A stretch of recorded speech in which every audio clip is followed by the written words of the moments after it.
Today, I will tell you what I think about the Jay Shetty introduced in the report.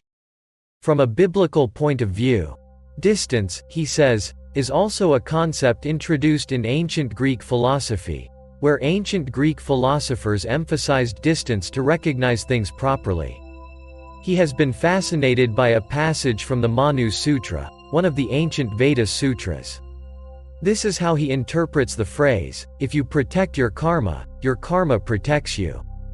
Karma means the purpose of life. A word similar to this is in the Bible, Daniel chapter 9 verse 4. I prayed to the Lord my God and confessed, saying, O Lord, the great and awesome God, who keeps covenant and steadfast love with those who love him and keep his commandments. Jay Shetty says the pursuit of individual karma is a shortcut to happiness, whereas the Bible teaches that genuine human happiness lies in bringing God closer. St. Augustine's central idea, which has laid the cornerstone of Christianity since the Apostle Paul, is the theory of happiness. Augustine pursued goodness in which possession fills all desires and sustains peace. In conclusion, he who owns God is to be the only man with joy, and as a result, the passion for God is the only way to happiness.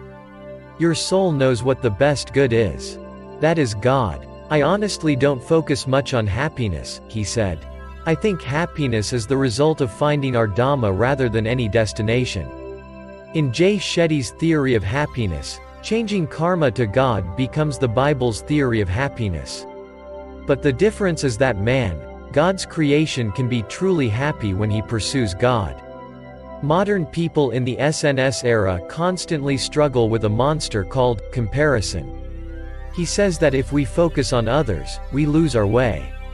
Instead of comparison, it is better to feel the selfless joy of mudita, the success of others, and learn to focus on our opportunities for success.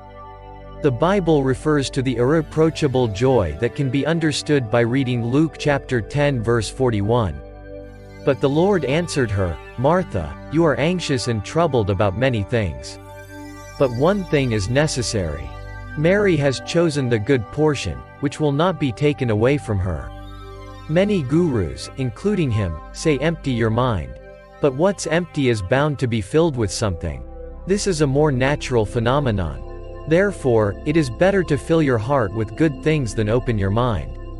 The heart is stable when filled with God, not when it is empty. Let me give you an example. This was from a cartoon I read when I was young.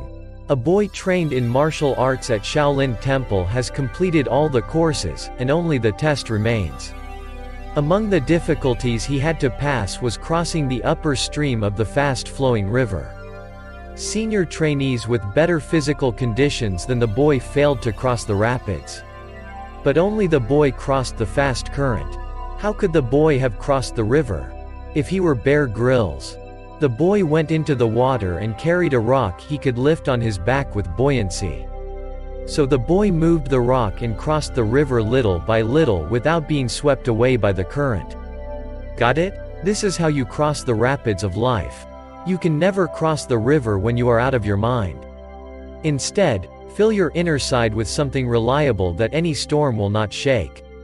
That's how you cross the rapids. To me, the trustworthy being is God. God is the most reliable and unshakable castle. What truth you will follow is your choice. But please bear this in mind. Nothing new under the sun. And it's only after death how valuable the teachings of thinkers are. If the learning continues for a long time after death, it is practical. Otherwise, it is worthless. So I hope you have the actual truth that the trend won't sway.